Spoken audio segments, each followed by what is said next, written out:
প্রিয় দর্শক, স্বাগত জানাচ্ছি আগামীর বাংলাদেশ অনুষ্ঠানে। আশা করি আপনারা ভালো আছেন, সুস্থ আছেন।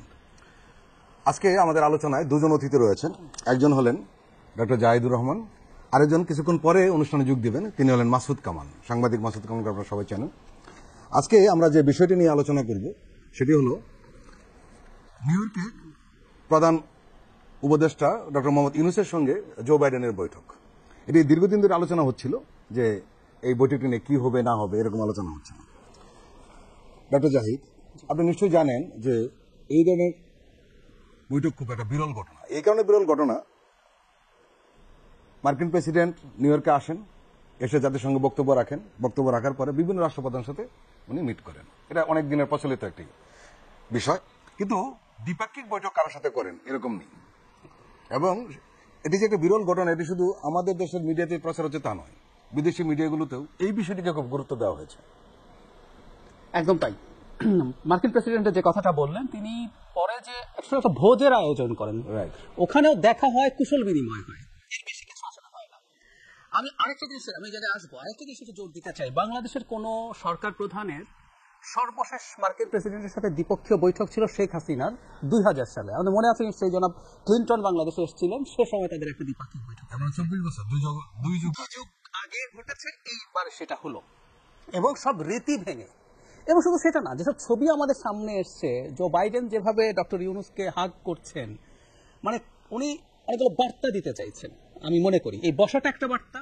উনি তার প্রতি যে অ্যাটিটিউড দেখিয়েছেন, আপনি যখন একটা রীতি ভাঙেন মানে হচ্ছে আপনি বোঝাচ্ছেন এই মানুষটাকে আপনি কতটা মূল্যায়ন করেন, কতটা গুরুত্ব দেন। এবং শুধু সেটা না, ওই বৈঠকের আগে তিনি ডক্টর ইউনূসকে খুবই কর্ডিয়ালি হাগ করছেন, সেরকম ছবি আছে। এবং আমাদের জেনে রাখা দরকার আছে যে আমেরিকার সর্বোচ্চ দুটো বেসামরিক খেতাবপ্রাপ্ত 10 বা 11 জন মানুষ আছে সাকুল্যে, তার মধ্যে ডক্টর ইউনূস কিন্তু একজন। সুতরাং আমেরিকার কাছে তিনি কতটা রেসপেক্টেড সেটা আমরা বুঝতে পারি। এবং যে প্রেক্ষাপটে এটা হচ্ছে, আমি এই প্রেক্ষাপটটা একটু বলতে চাই, তাহলে আমার মনে হয় জিনিসটার এক্সক্লুসিভনেস আরো বোঝা যাবে এবং কেন এটা করছেন। আপনি যেটা বললেন, দেশের বাইরেও এটা নিয়ে আলোচনা হচ্ছে, রাইটলি। ডক্টর ইউনূস যাচ্ছেন আমেরিকার সাধারণ পরিষদে অংশগ্রহণ করার জন্য, অধিবেশনে। উনি যাওয়ার আগে কিন্তু এক্সপেক্ট করেছিলেন, উনি নিজের থেকে চেয়েছিলেন ভারতের প্রধানমন্ত্রী নরেন্দ্র মোদীর সাথে উনি সাক্ষাৎ করবেন। নরেন্দ্র মোদী এটা রিফিউজ করেছেন। নানান রকম স্পেকুলেশন আছে ওদের পত্রপত্রিকায়, ওরা একটা ব্যাখ্যাও দিয়েছে, আমি সেটা পরে আসবো হয়তো, কিন্তু উনি করেননি। কিন্তু সেই জায়গায় জো বাইডেন তার সাথে সব রকম রীতি ভেঙে দেখা করছেন। আমি ধারণা করি এটা সারা পৃথিবীর সামনে, এবং ডক্টর ইউনূসকে উনি এই এন্ডোর্সমেন্টের মাধ্যমে আমি ধারণা করি ভারতকেও তিনি একটা বার্তা দিতে চেয়েছেন।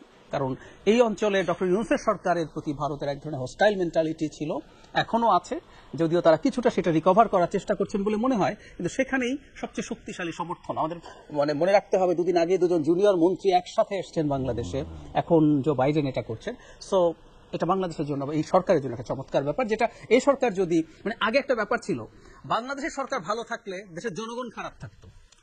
শেখ হাসিনা তার ক্ষমতায় থাকার জন্য দেশের একেবারে সব স্বার্থ ধ্বংস করেছেন। আর এখন উল্টো, এখন আমাদের সরকারের সাথে আমাদের জনগণের ভাগ্য জড়িত হয়ে গেছে। তো সরকারের জন্য যেটা ভালো, আমাদের জনগণের জন্য সেটা ভালো হবে বলে আমি বিশ্বাস করি। আমরা আসলে অপেক্ষা করছিলাম এই গুরুত্বপূর্ণ বৈঠকটির আসলে উনি কি বলেন, জো বাইডেন কি বলেন, এটা নিয়ে সবার আগ্রহ ছিল। জি, উনি কিন্তু সংক্ষিপ্তভাবে একটি কথা বলে দিয়েছেন, সেটি হলো যে বাংলাদেশের এই যে অন্তর্বর্তীকালীন সরকার, এর প্রতি তাদের পূর্ণ সমর্থন আছে। এটাই সবচেয়ে বড় কথা। পূর্ণ সমর্থন মানে আপনি একদম একটা ব্ল্যাঙ্ক চেকের মতো দেয়া, এর মধ্যে সবই আছে, এবং সংস্কারের আলাপ এসছে, এগুলো সমর্থন করে। এবং যারা আত্মত্যাগ করেছে, বিশেষ করে ছাত্রদের কথা বলেছেন উনি, ছাত্ররা এটার জন্য, এই মুভমেন্টের জন্য যেহেতু অনেক করেছে, তাদের জন্য বাইডেন বলছেন তাদের করার আছে। সুতরাং পূর্ণ সমর্থন যখন আপনি বলেন, তখন সব রকম দিক থেকে, মানে একটা সরকার যখন ক্ষমতায় আছে, সেই সরকারকে ডিস্টেবিলাইজ করার নানান রকম চেষ্টা দেশের অভ্যন্তরে আছে, দেশের বাইরে আছে।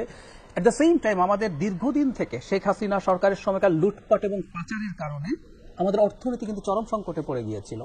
সো আমাদের অর্থনীতির সংকটটা তো আর উবে যায়নি, এটা রয়েই গেছে।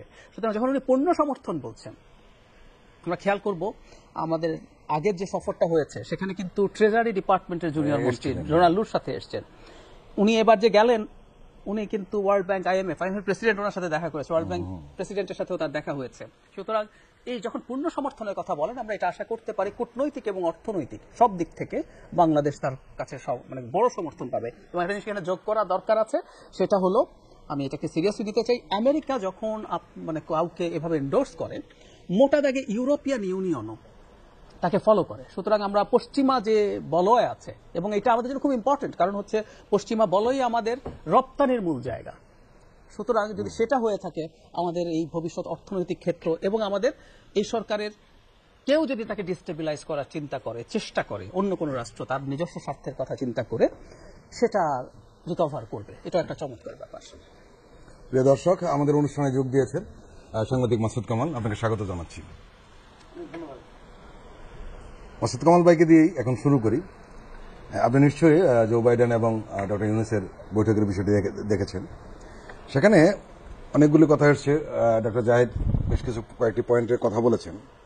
এখানে একটি বিষয় আমরা যেটা লক্ষ্য করেছি, সেটি হলো যে উনি যে পুনর্গঠন এবং সংস্কারের পদক্ষেপ নিয়েছেন আমাদের অন্তর্বর্তীকালীন সরকার, সেই বিষয়ে উনি একটা সমর্থন চেয়েছেন এবং স্পষ্ট করে বলেও দিয়েছেন যে কোনো বিষয়ে বাংলাদেশ সরকারের পাশে থাকবে, জো বাইডেন বলেছেন। জি না, এটা তো অবশ্যই একটা গুরুত্বপূর্ণ বিষয় যে আমেরিকার মতো একটা দেশ আমাদের পাশে যদি থাকে, তাহলে এটা অবশ্যই একটা গুরুত্বপূর্ণ ব্যাপার। এটা পজিটিভ নেগেটিভ দুটো দিকই আছে। কিন্তু তার আগে আমি একটা হালকা বিষয় দিয়ে শুরু করি। কারণ আমি এই সর্বশেষ যে খবরটুকু পড়লাম, আমি দেখলাম যে এই ধরনের বড় বড় বৈঠকে আমরা এর আগেও বিভিন্ন সময় দেখেছি যে কিছু একটা গিফট হিসেবে দেয়। হ্যাঁ, আমাদের আগের প্রধানমন্ত্রীকে দেখেছি উনি একটা বিশ্বব্যাংকের একটা প্রোগ্রামে যে পদ্মা সেতুর একটা বিরাট একটা ছবি দিয়েছিলেন, দিয়ে উনি কি অর্জন করেছিলেন বলতে পারবো না, দিয়ে উনি বেশ তৃপ্তির হাসি এসেছিলেন আর কি। তো এবার আমি দেখলাম যে উনি এই ঢাকার যে দেয়াল লিখনগুলো এবার ছিল, গ্রাফিতি যেটা বলি আমরা, তো এইগুলো দিয়ে একটা বই বের করা হয়েছে। এই বইটা উনি ওনাকে উপহার দিয়েছেন। তো এই উপহার যে বিষয়টা, যে জিনিসটা উপহার উনি দিলেন, এর উপরেও কিন্তু অনেক কিছু কিন্তু বোঝা যায় যে এই রাষ্ট্রনায়ক অথবা এই সরকার প্রধান ওনার স্ট্যান্ডার্ডটা কি, এবং আমরা আসলে কি ধরনের মানে মানসিকতা ধারণ করি, এবং আমরা দেশটাকে কিভাবে রিপ্রেজেন্ট করতে চাই। এক জায়গায় থেকে একটা মানে আপনার হাস্যকর অহংকার, আবার কোথাও থাকে এক ধরনের মানে এটা যেন বিপ্লব আমি বলবো, বড় ধরনের ঘটনা। একটা প্রতিষ্ঠিত রাষ্ট্র শক্তির বিরুদ্ধে কিন্তু আপনার লড়াই করে এরা কিন্তু জিতেছে। কতগুলো স্টুডেন্ট, সাধারণ মানুষ, নিরস্ত্র মানুষ ছিল এরা সবাই। এদের একটা অস্ত্র ছিল এই কিন্তু দেয়াল লেখনগুলো। তো এত বড় একটা অর্জন, কিন্তু তার মধ্যে কিরকম একটা বিনম্র ভাব। তো এই যে ডিফারেন্সটা না, এই ডিফারেন্সটা কিন্তু আমি জানি না, আমার কাছে কিন্তু আবার প্রথমেই ওইটা মনে পড়েছে যে পার্থক্যটা দেখেন যে একজন মানে মানে আপনার বিনয়ী লোক, মানে মানুষকে যে মানুষ যখন বড় হয়, ফলবান গাছ বানানো একটু ঝুঁকে থাকে।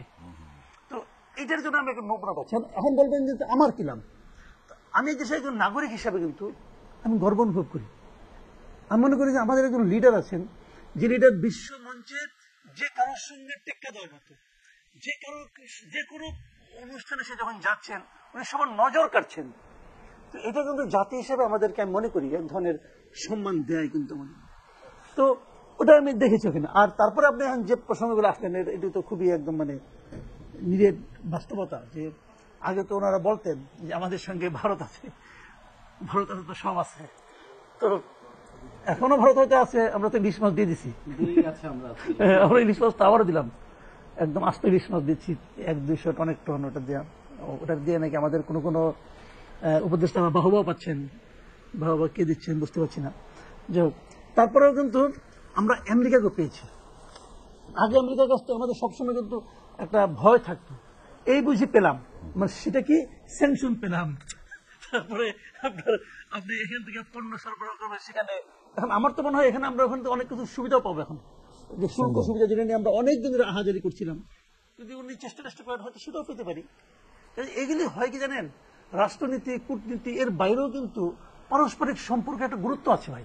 যত যাই বলেন আপনি, আমি আপনার রুমের মধ্যে ঢুকতেই পারলাম না, ধরা যাক আপনার কাছে আমার বাড়ির একটা আবদার আছে, আমার ফ্যামিলি আপনার কাছে কিছু একটা চায়, তো আমি আপনার রুমেই ঢুকতে পারলাম না, তাহলে সেটা আমি আদায় করবো কেমন করে?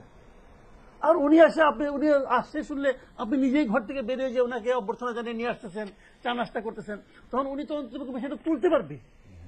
তো এই যে পার্থক্যগুলো না, এই পার্থক্যগুলো কিন্তু জরুরি, এই পার্থক্যগুলো গুরুত্বপূর্ণ।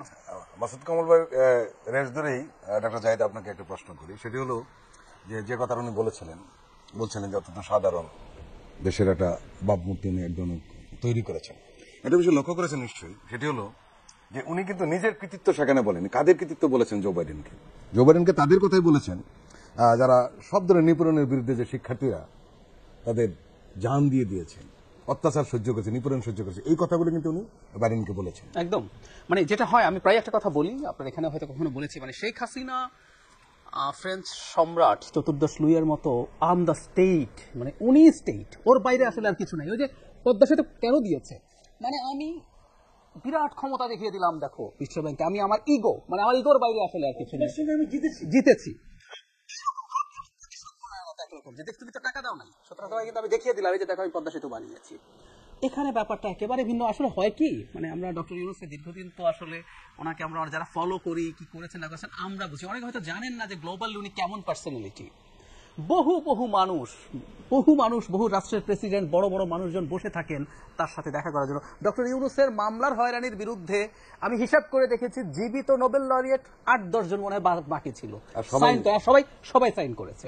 এবং দেশের সারা পৃথিবীর টপ যত বিভিন্ন ক্ষেত্রে ইন্টেলেকচুয়ালস, এক্স প্রেসিডেন্ট সবাই এখানে সাইন করেছে।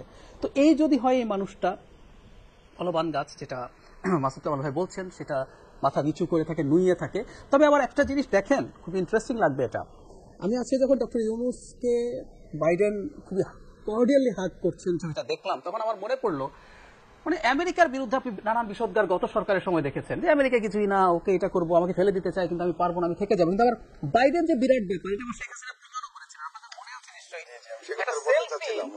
একটা সেলফি তুলেছিলেন, সেটা নিয়ে সরকারের মন্ত্রীরা স্ট্যাটাস দিচ্ছেন, এবং এরপর অনেকে লিখছেন বাইডেন সেলফি তুলেছেন। কথা সত্য। মজার ব্যাপার, পৃথিবীটা এখন খুব খোলা, তো এরপর সার্চ দিয়ে এদেশের নেটিজেনরা বের করে ফেলেছে, বাইডেনের সাথে কেউ সেলফি তুলতে চাইলে তিনি যদি এগ্রি করেন, উনি নিজে ফোনটা নিয়ে সেলফি তোলেন। অসংখ্য, জাস্টিন ট্রুডো কিন্তু একই কাজ করেন। তো এইগুলোও দেখার চেষ্টা হয়েছে, মানে জাস্ট কোন রকম। আপনি ঋষি সুনাকের সাথে একটা সোফায় বসে কুশল বিনিময় করছিলেন, ওটা নাকি দ্বিপক্ষীয় বৈঠক।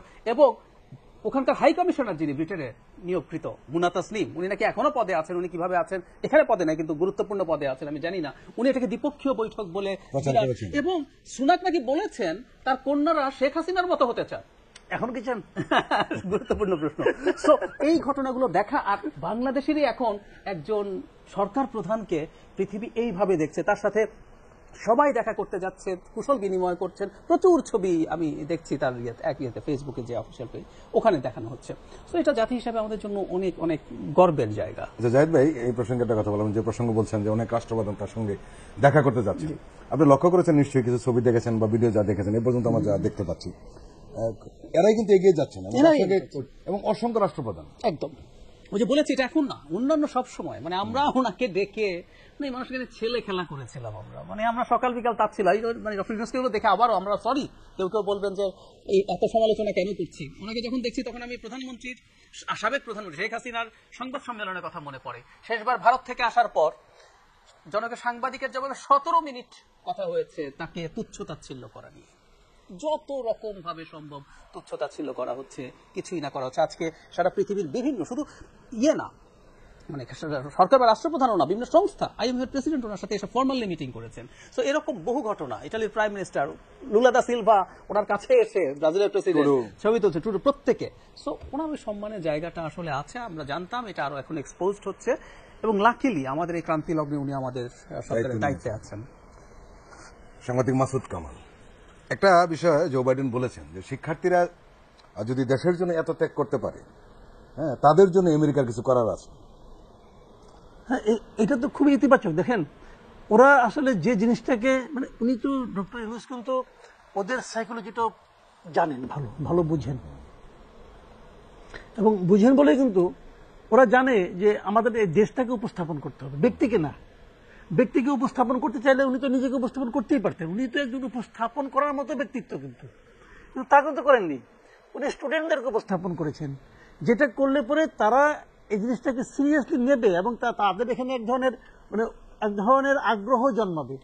উনি এই কাজটাই করেছেন, যে আগে আমার দেশ সম্পর্কে তুমি আগ্রহী হও, আগে তুমি বুঝতে শেখো যে এই দেশটা আসলে কি, এই দেশটার মধ্যে আসলে এই দেশের জন্য কারা জীবন দেয়।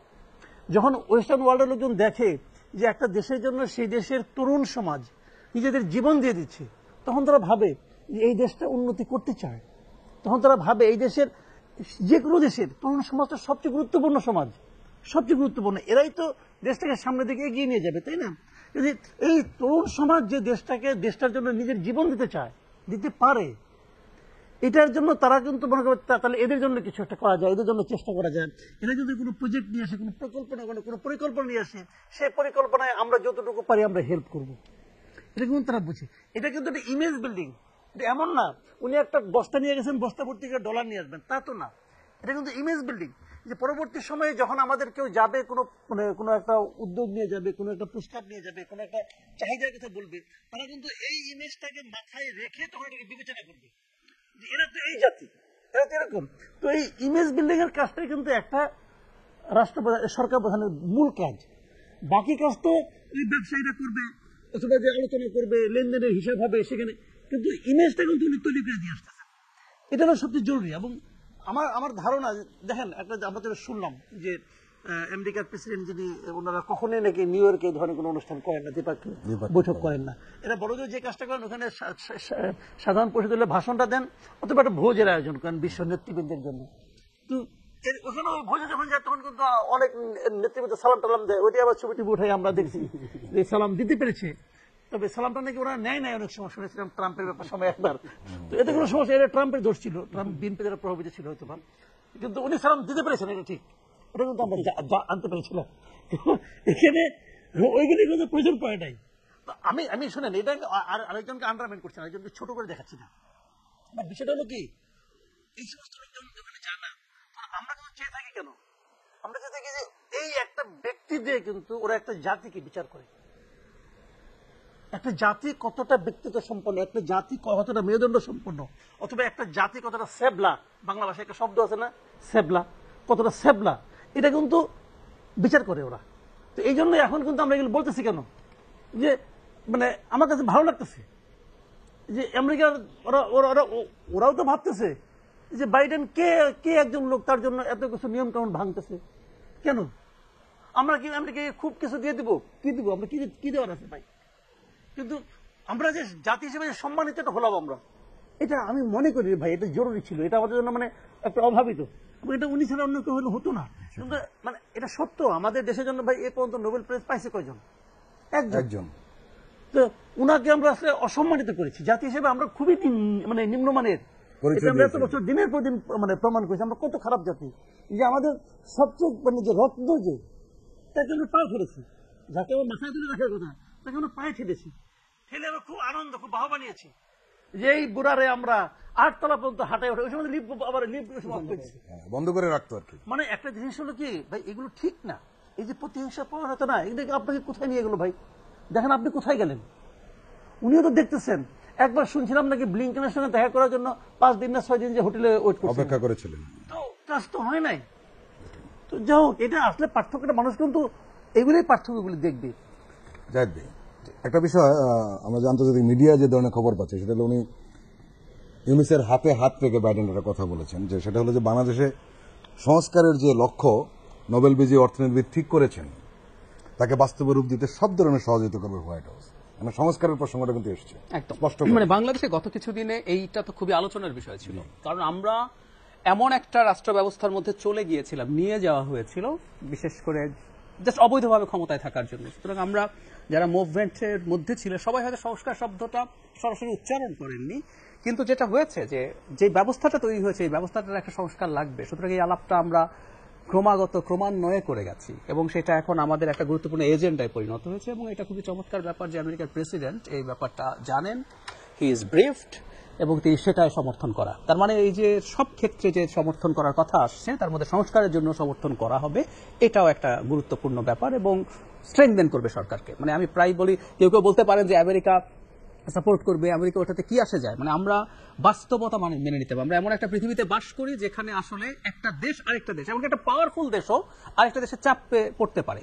ইন্ডিয়া যখন রাশিয়ার সাথে সম্পর্ক অনেক বেশি রক্ষা করছে, ইন্ডিয়ার মতো বড় একটা দেশও, যারা আমেরিকার একটা গুরুত্বপূর্ণ মিত্র, তারাও তীব্র চাপে পড়েছে, তুমি রাশিয়ার তেল এত কেন কিনছো। সো পৃথিবীটা এভাবেই অপারেট করে। সুতরাং পাওয়ারফুল, এখন সবচেয়ে বড় সুপার পাওয়ারটা যদি আপনার বিপক্ষে যায়, যেমন আপনার জন্য নেগেটিভ, আবার যদি পক্ষে থাকে সেটা আপনার জন্য পজিটিভ হবে। সেই বিবেচনা এটা খুবই বড় ব্যাপার। ডক্টর জাহিদ, আপনি জানেন যে নিউ ইয়র্কে একটি বৈঠক করতে চেয়েছিল বাংলাদেশ, ডক্টর ইউনূস এবং নরেন্দ্র মোদী। ওটা বৈঠক হবে, তারা চেয়েছিলেন, ঢাকা চেয়েছিল আর কি মূলত, কিন্তু ভারত সেটা সাড়া দেয়নি। কিন্তু সাড়া না দেওয়ার পরে যে ঘটনা ঘটেছে সেটি হলো কেন সাড়া দেয়নি, এটি নিয়ে নানান মিডিয়াতে রিপোর্ট হয়েছে এবং সেটি বলা হয়েছে যে মোদী ডক্টর ইউনূসের অনেক প্রশ্নের জবাব হয়তো দিতে পারতেন না, বিশেষ করে হাসিনাকে ফেরত পাঠানোর বিষয় এবং আরো অনেক বিষয়, যে দীর্ঘদিন ধরে একটা অসাংবাদিক স্বৈরাচার সরকারকে দিল্লির সাপোর্ট দিয়ে গেছে। এই কারণে উনি এড়িয়ে গিয়েছেন। এটা এত বেশি মিডিয়া এসছে, শেষ পর্যন্ত বাধ্য হয়েছে দিল্লি একটা বিবৃতি দেওয়ার জন্য। তাদের পররাষ্ট্র সচিব যে বিক্রম মিস্ত্রি, উনি একটা বিবৃতি দিয়েছেন। উনি বোঝাতে চেষ্টা করেছেন যে আসলে সময়ের সাথে মেলে নাই। আমি একটু পেছনে যাই, তাহলে এটা আসতে সহজ হবে। আমাদের মনে আছে কিছুদিন আগে আমাদের যখন কুমিল্লা, ফেনী, নোয়াখালী অঞ্চলে বন্যা হচ্ছে, আমরা তখন ভারতের একটা বাঁধের স্লুইস গেট খুলে দেওয়া নিয়ে কথা বলছিলাম, যে খুলে দেওয়ার কারণে আমাদের এখানে বন্যা হয়েছে। হিসাব করলে দেখা যাবে হয়তো এটা খুব বেশি প্রভাব ছিল না, কিন্তু ইন্টারেস্টিং হচ্ছে ভারত এটাকে ব্যাখ্যা দিয়েছিল যে এটা মধ্যে এতটুকু পানি আছে, আসলে ওদিকেই প্রচুর বৃষ্টি হচ্ছে, আমাদের মণিপুরেই বন্যা হচ্ছে এতদিন ধরে, ওখানে এত মানুষ মারা গেছে, সো সেটা তোমার এখানে এসে বন্যা হয়েছে। এই যে ভারত বাংলাদেশকে ব্যাখ্যা দিচ্ছে, বাংলাদেশকে ব্যাখ্যা দিতে হয়, বাংলাদেশে কোনো একটা সমস্যা হলে সেটাকে অ্যাড্রেস করতে হয়, এটা একেবারে একটা নতুন ফেনোমেনন। ঠিক সেই জিনিসটাই এখানে আবার ঘটলো। দেখা যায় হচ্ছে না, এটা আগেই ভারতের পত্রপত্রিকা এসেছে। তারা আবার আরেকটা কারণে কথা বলছিল, সেটা হলো ডক্টর ইউনূস ভারতের সংবাদ সংস্থা পিটিআই এর সাথে যে সাক্ষাৎকার দিয়েছেন, সেখানে তিনি যা যা বলেছেন সেটা নাকি ভারতের প্রধানমন্ত্রী পছন্দ করেননি। এখানে শেখ হাসিনার কথা ছিল, হ্যাঁ দেখা হলে এগুলো আসতে পারতো, তিস্তার পানির কথা ছিল, সীমান্ত হত্যার কথা ছিল, বাংলাদেশে হিন্দু নির্যাতন নিয়ে ভারতের যে ন্যারেটিভ সেটা যে অতিরঞ্জিত, এসব কথাবার্তা ছিল, এবং কোনোটাই কোনো বাড়াবাড়ি কিছু না। আপনি একটা স্বাধীন রাষ্ট্র, সার্বভৌম রাষ্ট্র, আপনার বিরুদ্ধে যদি মিথ্যা অভিযোগ করে সেটার জবাব আপনি দেবেন, আপনার যদি কিছু অধিকার থেকে থাকে আপনি সেগুলো চাইবেন, কিন্তু এতদিন তো চাওয়া হচ্ছিল না। কিন্তু যেটা ইন্টারেস্টিং, যে আমাদের দেশে যেহেতু জেনে প্রচুর কথাবার্তা হচ্ছে, আমরা প্রত্যেকে তার জায়গা থেকে বলেছি, ভারত কিন্তু সেটাকে অ্যাড্রেস করছে। আমি কিন্তু এটাকে মানে হেরে যাওয়া বা প্রবলেম বলিনি, এই ভারতের এইটাকে তারা রাইট ট্র্যাকে আসার একটা ইশারাও মনে করি। তারা বুঝতে পারছে যে এই দেশের মানুষকে তারা দীর্ঘদিন তাদের এই একটা স্বৈরাচারী সরকারকে অবৈধভাবে ক্ষমতায় রাখতে গিয়ে মানুষের মধ্যে ঘৃণা তৈরি করেছে, ক্ষোভ তৈরি করেছে। এখন তারা এটা বলার মাধ্যমে অ্যাটলিস্ট চেষ্টা করছে যে এটাকে অ্যাড্রেস করা যায় কিনা, এবং এই যে গুরুত্ব দেয়া, এটা যদি ভারত ক্রমাগত দিতে থাকে, এটা যদি রিয়ালাইজ করে, চমৎকার হবে। এবং এর জন্য আবারও আমরা ডক্টর ইউনূসকে ক্রেডিট দেব, কারণ বাংলাদেশকে একটা স্বাধীন সার্বভৌম দেশ হিসেবে কিভাবে ট্রিট করতে হবে, কিভাবে কথা বলতে হবে, সেটা আসলে বহু বছর পর তিনি আমাদেরকে দেখিয়েছেন। এবং আমরা যদি কন্টিনিউ করি, ভারতকে আসলে পরবর্তীতে আমাদের সাথে সহযোগিতার জায়গাটাও ঠিক করতে হবে। মাসুদ কামাল ভাই, একটা বিষয় আপনি লক্ষ্য করেছেন যে ভারত কিছুটা চাপে পড়েছে, বাংলাদেশের ব্যাপারে তো পড়েছে। সম্প্রতি যে শ্রীলঙ্কার ইলেকশন হয়ে গেল, সেখানে যিনি নির্বাচিত হয়েছেন দিশানায়কে, উনি কিন্তু ভারত বিরোধী বলে পরিচিত, একদম চীনপন্থী বলে পরিচিত। এটা নিয়ে দিল্লির খুব মাথা ব্যথা শুরু হয়েছে। এবং আজকে আমি বেশ কয়েকটি ভারতীয় গণমাধ্যমের খবর দেখলাম, তারা এই বিষয় নিয়ে খুব চিন্তিত। দিল্লি এটা স্পষ্ট করে তারা বলেছে। আপনি লক্ষ্য করেছেন যে এই যে বাংলাদেশের সঙ্গে, যেটা জাহিদ ভাই বললেন, যে তারা নতুন করে ভাবতে বাধ্য হচ্ছে যে বাংলাদেশের যে বর্তমান সরকার রয়েছে, এটা কথা বলেছিলেন না জাহিদ ভাই, মনে আছে বোধহয়, যে এখন চোখে চোখ রেখে কথা বলার সময় একজন উপদেষ্টা বলেছিলেন। এই সব মিলিয়ে আপনার কি মনে হয় ভারত নতুন করে চিন্তা করতে বাধ্য হবে? ভারত চিন্তা করতেই আছে, অলরেডি করতে আছে। কিন্তু আমি একটা কথা বলি আপনাকে, দেখেন আমরা এই সমস্ত কূটনৈতিক ক্ষেত্রে না, কে কার সঙ্গে কিভাবে হাত মিলালো, এটাও কিন্তু অনেক দেশের জন্য একটা বার্তা।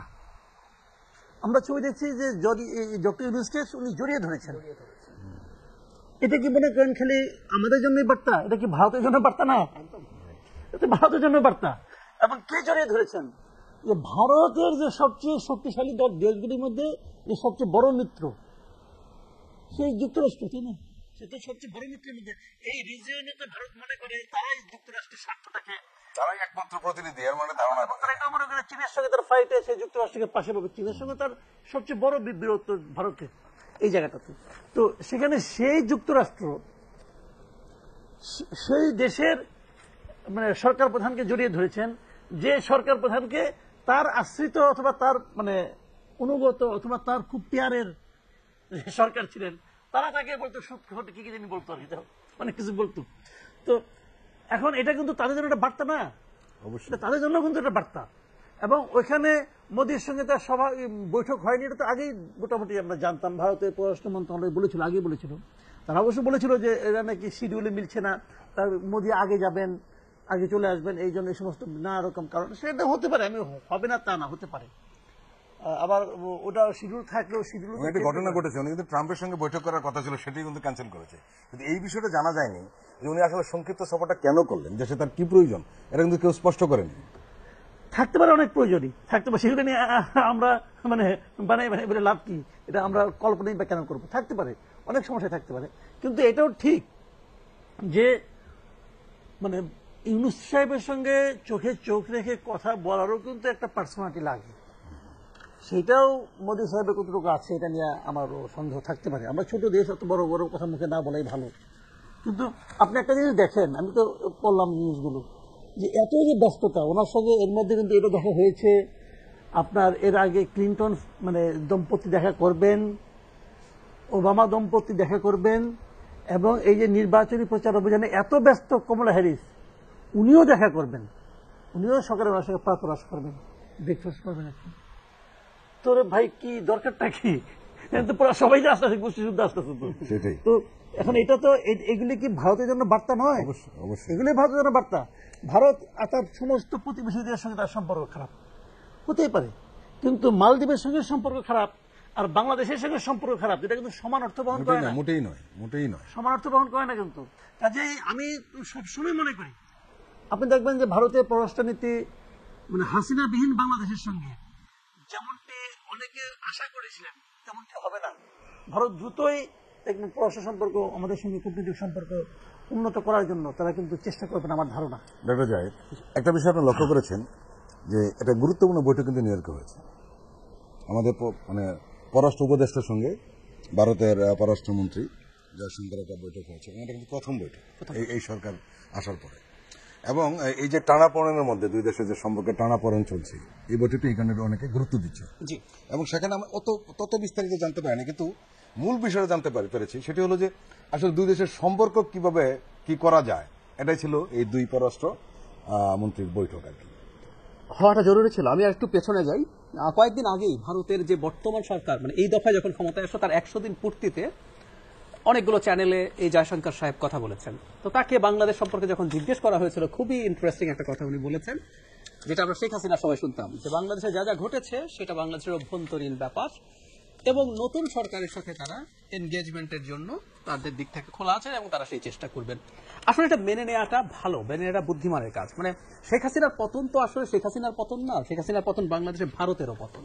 এবং এই দক্ষিণ এশিয়াতে এই সরকারটার পতনের সাথে সাথে ভারতের ফরেন পলিসির লিস্ট কোনো সাকসেস যদি দেখানো যেত, যেমন আমি আসছি শ্রীলঙ্কায়, তো এবার যিনি এসেছেন চীনপন্থী, ইনি শুধু না, মাঝখানে এই যে বিক্রমাসিংহে কিছুদিন ছিলেন, উনি একটু ইন্ডিয়া পন্থী বলে পরিচিত। তার আগের যে দুই ভাই মাহিন্দা রাজাপাকসে, গোতাবায়া রাজাপাকসে 15 বছরের মতো ক্ষমতায় ছিলেন, চীনপন্থী। সো ওইগুলো কিন্তু আগেই তার কোনো জায়গায় কোনো সাকসেস নাই। মালদ্বীপ, নেপাল, ভুটানও ইভেন চায়নার সাথে এখন তার বর্ডার ডিসপিউট সমাধান করছে, যেটা ভারতের স্বার্থের বাইরে যাচ্ছে। সো এই ঘটনাগুলো ছিল, এটা একমাত্র সাকসেস দেখানোর তারা চেষ্টা করছে। এটার পতনের সাথে ভারতের ফরেন পলিসি পড়ে গেছে। সে কারণে আমি মনে করি তারা কিছুটা তাদের যে ডোমেস্টিক অডিয়েন্স আছে তাদের তো ভোট করতে হয়, তাদের অভ্যন্তরীণ রাজনীতির জন্য কিছু শোরগোল করতে হয়েছে, এবং ভারত এখন সেই শোরগোল থেকে সরে এসে বাস্তবতার মাটিতে দাঁড়িয়ে তারা একটা দেশের সাথে একমাত্র আসলে সম্পর্ক লাগবে। বাণিজ্য আছে, কৌশলগত প্রশ্ন আছে, সিকিউরিটির প্রশ্ন আছে, অনেক কিছু আছে। লিস্ট বাণিজ্যও যদি আপনি চিন্তা করেন, আমাদের ফর্মাল ট্রেড সরিয়ে রাখি, মানে আমরা এমন রিপোর্ট দেখেছি বাংলাদেশিরা এখন কম যাচ্ছে, ভিসার সমস্যা, বা অনেকে যেতেও চাইছেন। একসময় ইন্ডিয়া আউট একটা ক্যাম্পেইন ছিল, তো কলকাতার প্রচুর হোটেল ব্যবসা, প্রচুর বন্ধ হয়ে যাওয়ার, হসপিটালের ব্যবসা বন্ধ হয়ে যাওয়ার উপক্রম আছে। সুতরাং তাদেরকে বাস্তবতার মাটিতে এসে সম্পর্ক পুনঃস্থাপনের চেষ্টা করতে হবে। সেই লক্ষণটাই আমরা এই মিটিংয়ে দেখলাম। আমরা একটা অন্য প্রসঙ্গে যাব। আজকে নিশ্চয়ই লক্ষ্য করেছেন গণমাধ্যমগুলো, বিশেষ করে অনলাইন নিউজ পোর্টালগুলো বা অনলাইন ভার্সনগুলো, যে দৈনিক পত্রিকা রয়েছে, এটি খবর খুব ফলাও করে প্রচার হয়েছে। কারণও ছিল যে বাংলাদেশের সেনাপ্রধান জেনারেল ওয়াকারুজ্জামান, উনি রয়টার্সকে একটা সাক্ষাৎকার দিয়েছেন তার বাসায়, এবং ঢাকাতে বসে এই সাক্ষাৎকারটি দিয়েছেন। উনি সেই সাক্ষাৎকারে অনেকগুলো কথা বলেছেন, সেই বিষয়গুলো নিয়ে ব্যাপকভাবে নানান জায়গায় আলোচনা হচ্ছে। একটি বিষয় উনি প্রথমে একটা জিনিস বলার চেষ্টা করেছেন, বলেছেন স্পষ্ট করে এই সরকারের সঙ্গে তার সম্পর্কটা কেমন। উনি বলেছেন, ডক্টর ইউনূসের কথা বলেছেন যে আমি তার পাশে থাকব যাই হোক না কেন, জোর দিয়ে বলেছেন, যাতে তার মিশন সম্পূর্ণ করতে পারেন তিনি। মাসুদ কামাল ভাই। না, এটা তো না, এটা এমনিতে একভাবে দেখতে গেলে তো একজন সেনাপ্রধান এর বাইরে আর কি বলবে। সে তো সেনাপ্রধানের সঙ্গে সরকারের সম্পর্ক তো এরকমই হবে, এর বাইরে তো বলার কোনো কারণ নাই। কিন্তু বাংলাদেশের প্রেক্ষিতে এর বাইরেও কথাবার্তা বলা হয়। কারণ আমার তো বয়স অনেকদিন হয়ে গেল। আমি এরশাদ সাহেব যখন ক্ষমতায় আসলেন আর কি, আসার আগে উনি কিছু এরকম সাক্ষাৎকার দিয়েছিলেন। ফজলুল রোহানি নামে এক ভদ্রলোক ছিলেন, বিটিভিতে অনুষ্ঠান করতেন, উনিও ওনার একটা বড় সাক্ষাৎকার নিয়েছিলেন বিটিভিতে। তখন আমি এটা দেখেছিলাম। তখন আমি মোটামুটি ইন্টারমিডিয়েট পাস করে গেছি, এই ইউনিভার্সিটিতে পড়ি। তো ওখানে কিন্তু এরশাদ সাহেব মানে এগুলো বলতেন। তার মধ্যে আকার ইঙ্গিতে একটা কথা বলতে চান যে সেনাবাহিনীর কিছু ভূমিকা রাখার ব্যাপার আছে, এবং উনি একটা প্রবন্ধও লেখলেন এটা নিয়ে। সেই প্রবন্ধটা ওই সময়কার সাপ্তাহিক বিচিত্রে ছাপা হয়েছিল যে রাষ্ট্র গঠনে সেনাবাহিনীর ভূমিকা কি হতে পারে। মানে উনি বলছেন, কিন্তু সেনাবাহিনী প্রধান হিসেবে বলতেছেন, ধরুন সাত্তার সাহেব ছিল প্রেসিডেন্টের। তো কিন্তু আকাঙ্ক্ষাটা প্রকাশিত হয় যে এরকম কিছু একটা হতে পারে। আমি এই ইন্টারভিউটা আসলে খুব মন দিয়ে পড়ার চেষ্টা করেছি। কয়েকটা জিনিস খুবই গুরুত্বপূর্ণ। এক নম্বর হলো সরকারের সঙ্গে উনি আছেন, এটা আমি অতটা গুরুত্ব দিইনি, এটা থাকবেনই তো সেনাপ্রধান হিসেবে। উনি কি কখনো বলবেন যে আমি থাকবো না? এটা বলবেনই। কিন্তু যে জিনিসটা উনি বলেছেন খুব যেটা গুরুত্বপূর্ণ, উনি বলেছেন যে পেশাদার সেনাবাহিনীকে উনি পেশাদার রাখতে চান এবং উনি নিজেও এভাবে থাকতে চান। আরেকটা কথা বলেছেন যে সেনাবাহিনীর প্রতি যে অভিযোগগুলি উঠেছে কয়েকজন সেনা কর্মকর্তার ব্যাপারে, উনি বলেছেন তাদেরকে প্রধানমন্ত্রী এবং স্বরাষ্ট্রমন্ত্রী তাদের নিয়ন্ত্রিত বাহিনীর মানে সদস্য হিসেবে তাকে এই কর্মকর্তাদেরকে নিয়ে রাজনৈতিকভাবে ব্যবহার করেছেন। মানে র্যাবের কথা বলেছেন, স্টেট হ্যাঁ বিজেপি এগুলি ব্যবহার করেছেন এই স্বরাষ্ট্রমন্ত্রী। এটাকে উনি ওখানে কিন্তু দায়টা দিয়ে দিয়েছেন। আর তৃতীয় যে কথাটা বলেছেন, যেটা নাকি একদম বেসিক কথা, এটা আগে কখনো কোনো সেনাবাহিনী প্রধানের মুখে আমি শুনিনি, সেটা হলো উনি বলেছেন যে সেনাবাহিনী রাষ্ট্রপতির অধীনে থাকা উচিত। হ্যাঁ, এটা গুরুত্বপূর্ণ বলেছেন। এটা একদম বেসিক একটা চেঞ্জ ওখানে বলেছেন। তাহলে যেহেতু সরকার প্রধানমন্ত্রী একটা রাজনৈতিক ব্যক্তি হন, রাজনৈতিকভাবে ব্যবহার যাতে না করা যায় সেনাবাহিনীকে, এই জন্য এটাকে রাষ্ট্রপতির অধীনে রাখা উচিত, এই ধরনের একটা মন্তব্য উনি করেছেন। হয়তো এটা যারা সংস্কার করবেন আমাদের বিভিন্ন রকম মানে প্রশাসনিক সংস্কার অথবা সাংবিধানিক সংস্কার যেটা হবে, হয়তো তাদের দৃষ্টি আকর্ষণ জন্য বলেছেন কিনা আমি জানি না, বাট এটা আমার কাছে বলেছেন যে রাষ্ট্রপতি এবং প্রধানমন্ত্রীর ক্ষমতা কিছুটা ভারসাম্য যদি থাকে, ওই ভারসাম্যটার ক্ষেত্রে এটি একটা মানে উপকরণ হতে পারে আর কি। তো এই জায়গাগুলোতে আমার কাছে ওনার ইন্টারভিউটা যথেষ্ট প্রফেশনাল এবং যথেষ্ট ম্যাচিউরড মনে হয়েছে, এবং আমি এই ইন্টারভিউ থেকে আমি একটু আশাবাদী হয়েছি। এবং উনি স্পষ্ট করেই বলেছেন যে ওনারা পেশাদার থাকতে চান এবং উনিও থাকতে চান। ডক্টর জাহেদ ভাই, একটা বিষয় কিন্তু উনি বলেছেন যেটা আসলে সেনাপ্রধানরা ওরকম ভাবে বলেন না। আপনি লক্ষ্য করেছেন যে জেনারেল ওয়াকার যেমন বলেছেন যে হাসিনা ক্ষমতাচ্যুত হওয়ার পর সরকারের সংস্কারের প্রস্তাবের সঙ্গে সঙ্গতি রেখে সেনাবাহিনীও তার সদস্যদের বিরুদ্ধে ওঠা অভিযোগ খতিয়ে দেখছে। ইতিমধ্যে কিছু সেনা সদস্যকে শাস্তি দেওয়া হয়েছে। আরেকটা তিনি বলেছেন, যদি কোনো কর্মরত সেনা সদস্য দোষী সাব্যস্ত হন আমি অবশ্যই ব্যবস্থা নেব। তিনি আরও বলেছেন যে কিছু সামরিক কর্মকর্তা সাবেক প্রধানমন্ত্রী বা স্বরাষ্ট্রমন্ত্রীর সরাসরি নিয়ন্ত্রিত সংস্থাগুলিতে কাজ করার সময় নিয়মের বাইরে গিয়ে কিছু করতে পারেন, যেটা আপনি বললেন যে বিজেপি বা কিছু গোয়েন্দা সংস্থা আছে এগুলো সরাসরি প্রধানমন্ত্রীর কাছে রিপোর্ট করে। এই বিষয়টাকে আপনি কিভাবে দেখছেন? তার বাহিনী সম্পর্কে তিনি বলছেন খুবই খুবই চমৎকার ব্যাপার। কারণ হচ্ছে যখন সেনা কমান্ডের অধীনে থাকে তারা আসলে তো এই কাজগুলোতে তারা ইনভলভ হন না। সুতরাং যেই অপরাধগুলো আমাদের মানবতা বিরোধী অপরাধ, অনেকগুলো ভয়ঙ্কর অপরাধ হয়েছে, বিচার বহির্ভূত হত্যাকাণ্ড হয়েছে, গুম হয়েছে, আয়না ঘরে এনে বন্দি করে রাখা হয়েছে, টর্চার হয়েছে, এগুলো সব ওই বাহিনীগুলোতে। যখন র্যাবে যাচ্ছে তিনি তার সেনা কমান্ডের মধ্যে না, বিজেপিতে যাচ্ছে এগুলো সব স্বরাষ্ট্র মন্ত্রণালয়, প্রধানমন্ত্রীর কাছে সরাসরি রিপোর্ট করে। একদম স্পষ্ট করে বললেন কারণ খুব স্বাভাবিক, যখন সেনা সদস্যদেরকে নিয়ে আলাপ ওঠে, উনি যখন চিফ থাকেন, ওনার এই দায়িত্বের ব্যাপারটা জনগণকে জানানোরও দরকার আছে। এবং খুবই জরুরি ব্যাপার হচ্ছে আজকে আমরা সেনাবাহিনী নিয়ে আলোচনা করছি, খোলামেলা কথা বলছি। এটা একটা বেশ বড় উন্নতির জায়গা আমি মনে করি। বাংলাদেশে এগুলো হয়তো একসময় কল্পনা করেনি, আমরা খোলামেলা বলছি।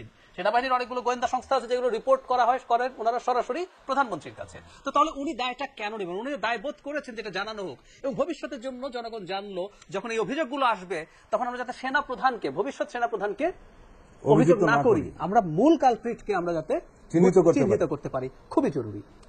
মাসুদ কামাল ভাইয়ের সাথে একটা জিনিস একটু যোগ করতে চাই, বিশেষ করে ভাইয়া যেটা বলছেন যে সেনাপতি সমর্থন করবেন এটাই কথা, কিন্তু আমার একটু ডিফারেন্ট ডাইমেনশন আছে বলে মনে হয়।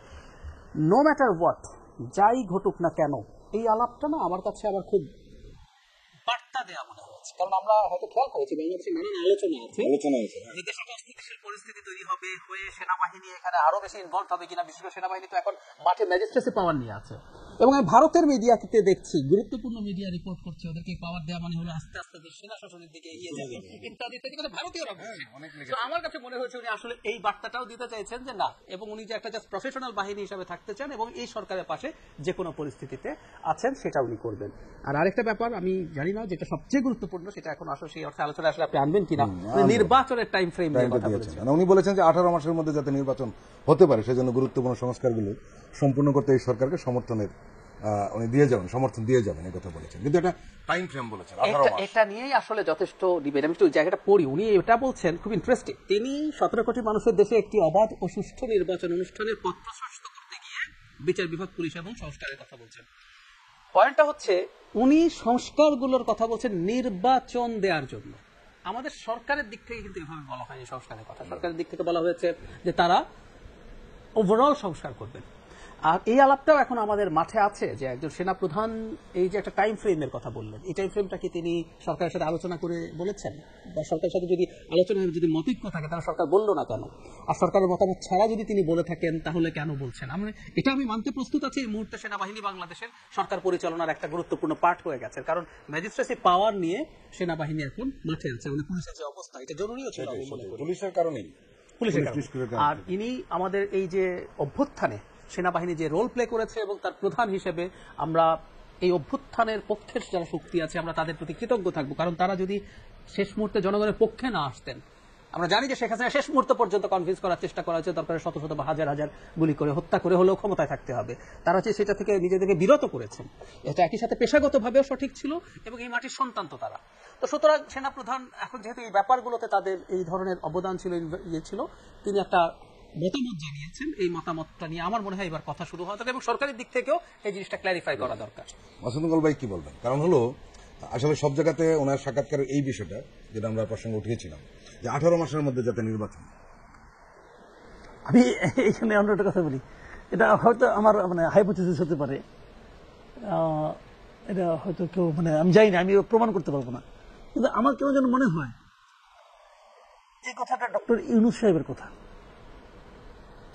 ডক্টর ইউনূসই চান 18 মাসের মধ্যে মানে একটা নির্দিষ্ট সময়ের মধ্যে চলে যেতে, বাট কথাটা উনি নিজে না বলে উনি বলছেন আমার সঙ্গে প্রতি সপ্তাহে একবার দেখা হয়, দুবার যাওয়ার আগের দিন বা তার আগের দিন দেখা হয়েছে না। উনি আমার ধারণা এটা উনি ওনার কথা। আমি যদি একটু সময় দেন একটু ব্যাখ্যাটা দিই আপনাকে। এখানে 18 মাস অথবা 1.5 বছর অথবা 3 বছর অথবা 5-7 বছর এই কথা, এই ফিগারটা কিন্তু এ পর্যন্ত কেউ উচ্চারণ করেনি। কেউ লজ্জায় উচ্চারণ করেনি, কেউ তার অন্তর্গত আকাঙ্ক্ষার কারণে উচ্চারণ করেনি, কেউ হয়তো ভেবেছে যেটা বললে পরে পপুলার মানে সেন্টিমেন্টের বিপরীতে যাওয়া হবে এই জন্য বলতে চায়। যেমন বিএনপি কোথায় বিএনপি বলতে চায়, তারা একটা টাইম ফ্রেম দিতে চায়, কিন্তু দেয় না ভয়ে, তারা যদি পপুলার একটা সেন্টিমেন্টের বিপরীতে তারা চলে যায় এই জন্য বলে না। আবার আমি অনেক উপদেষ্টাদের কথা শুনে বুঝেছি তাদের মধ্যে একটা আকাঙ্ক্ষা যে যত লম্বা সময় থাকা যায়। আমি এটা দেখেছি অনেক, যদি আমি কেউ যদি চ্যালেঞ্জ করে আমি প্রমাণ করে দেবো, অসুবিধা নেই, তাদের বক্তব্য থেকে বোঝা যায় যত লম্বা সময় থাকা যায়। তো এর মাঝখানে আমার ধারণা একজন ব্যক্তি উনি বেশি সময় থাকতেই চান না, উনি হল ডক্টর ইউনূস। উনি জীবনের কিন্তু একটা প্রান্তে এসে পৌঁছেছেন এবং আমার ধারণা উনি এই জবটা খুব একটা এনজয় করছেন না, দায়িত্ব হিসাবে নিয়েছেন, বাট উনি এনজয় করছেন না। উনি এটা এনজয়, ওনার এটা সেক্টর না, তো উনি ওনার একটা লক্ষ্য আছে, উনি সোশ্যাল বিজনেস নিয়ে যাচ্ছেন, সোশ্যাল বিজনেস সারা দেশে একটা, ওইটা তো উনি ফিল করেন। আপনি অনেকে, আমার বন্ধু বান্ধব অনেকে আছে যারা নাকি এটাকে একটা ফ্যান্টাসি বলে, অনেকে মনে করে এটা ফ্যান্টাসি টাইপের, কিন্তু উনি তো এটা ফ্যান্টাসি মনে করেন না, উনি তো এটা মিন করেন। এবং এটা নিয়ে তো উনি ওয়েস্টার্ন ওয়ার্ল্ডে বেশ ভালোই অনেকে তাকে সমর্থন দিচ্ছে এবং কেউ কেউ এমনও বলছে হয়তো এটা দিয়ে উনি একটা সেকেন্ড নোবেল প্রাইজও পেতে পারেন, বলছে তো।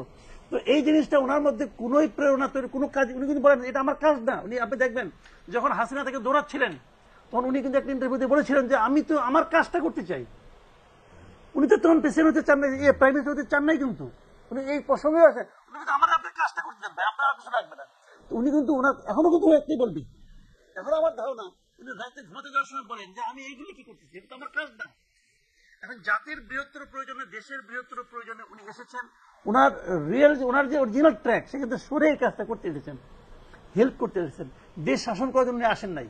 উনি এসেছেন একটা গণতান্ত্রিক প্রক্রিয়া চালু করার জন্য। এবং আমি মনে করি ওনার কথা অনুযায়ী এই জিনিসটা উচ্চারণ হয়েছে ওয়াকার সাহেবের মুখ দিয়ে, যে অন্যদের উপর একটা চাপ দেওয়া, ভাই তোমরা তাড়াতাড়ি কাজটা করো। এবং উনি 1.5 বছর, মানে 1.5 বছর তা কিন্তু না, এটা 2 মাস 3 মাস 1 বছর 6 মাস বাড়তেও পারে, কিন্তু মাথার মধ্যে যে একটা টাইম লাইন থাকে যে আমার এর মধ্যে শেষ করতে হবে, তার মধ্যে একটা তাড়া থাকে। হয়তো আমার ধারণা, জানি না আমার হাইপোথিসিসকে গ্রহণ করবে কিনা, না করলে কোনো সমস্যা নাই। ডক্টর জাহেদ, একটা বিষয় আমরা খুব বেশি প্রতিক্রিয়া পাইনি এই বক্তব্যের সেনাবাহিনী প্রধানের সাক্ষাৎকারের পরে, এরপরও অল্প যতটুকু প্রতিক্রিয়া পেয়েছি রাজনৈতিক দলগুলোর পক্ষ থেকে, যেটা মির্জা ফখরুল ইসলাম আলমগীর, বিএনপির মহাসচিব, উনি বিবিসির সঙ্গে একটা কথা বলেছেন যে নির্বাচন যত দ্রুত হবে ততই জাতির জন্য মঙ্গল হবে, সংস্কার প্রক্রিয়া জনগণের অংশগ্রহণ জরুরি, সেজন্য নির্বাচনের দরকার। বিএনপি এইটাকে ওয়েলকাম করবে, এটা বোঝা যায়, কারণ তারা যেহেতু রাজনৈতিক দল, রাজনৈতিক দলের কাজই হচ্ছে ক্ষমতায় যাওয়া, মানে ক্ষমতায় যাওয়া ব্যাপারটাকে খারাপভাবে দেখার কিছু নাই। তারা যেহেতু তাদের কিছু চিন্তা আছে, তাদের আদর্শ আছে, তারা তাদের দেশে সেটা ইমপ্লিমেন্ট করতে চায়, তারা ক্ষমতা যেতে চাইবে। এবং বিএনপি গত 17 বছর ক্ষমতার বাইরে, এবং ক্ষমতার বাইরে থাকা মানে শুধু ক্ষমতার বাইরে থাকা না, আপনি চরমভাবে নির্যাতিত হওয়া, এগুলো তো হয়েছে। সুতরাং বিএনপি তার জায়গা থেকে এটা ওয়েলকাম করার কথা। আমরা বরং অন্য কোনো দল, বিশেষ করে জামায়াতকে দেখেছি, তারা এই নির্বাচনটা অনেক সময় থাকুক এই ধরনের কথা তাদের আমি 2-1 বার বলেছেন। হ্যাঁ, সেটাই জামাতের এর মধ্যে পাইনি, আমি আগে দেখেছি। আজকে যেটা জামাতের জি। মুখপাত্র যিনি, উনি বলেছেন যে সেনাপ্রধান সামগ্রিক প্রেক্ষাপটে তার বক্তব্য দিয়েছেন, এবং উনি কিন্তু আপনি যে প্রসঙ্গটা উল্লেখ করলেন যে তাদের আমির যেটা বলেছেন যে সরকারকে সময় দেওয়া দরকার, উনি সেটাই বলেছেন যে আমাদের আমির আগেই বলে দিয়েছেন। তো সুতরাং এটা আসলে খুব স্বাভাবিক। একটা নির্বাচন কবে হবে, এক একটা দলের এক এক রকম ব্যাপার। বিএনপি সাংগঠনিক যে শক্তি, তার যে পরিস্থিতি আছে, সে মনে করেছে যত দ্রুত নির্বাচন হবে তত দ্রুত সে বেনিফিট পাবে। আবার যে সংগঠনটা আছে, জামায়াতের কথা বা আরো আছে, কেউ যদি মনে করে আমি দীর্ঘদিন চাপে ছিলাম, বিএনপিও ছিল, কিন্তু আমি এখনো সংগঠন হিসেবে অত বড় হইনি, সুতরাং আমি যদি সময় পাই আমি আমাকে আরো গ্রো করতে পারবো। সো এটা এক এক দলের কাছে এক এক রকম হবে, এটাই খুব স্বাভাবিক। সাংবাদিক মাসুদ কামাল এবং ডক্টর জাহিদুর রহমান, আপনাদের দুজনকে ধন্যবাদ আমাদের সময় দেওয়ার জন্য। প্রিয় দর্শক, আজকের অনুষ্ঠান আমরা এখানেই শেষ করব। আপনারা ভালো থাকুন, সুস্থ থাকুন। আল্লাহ হাফেজ।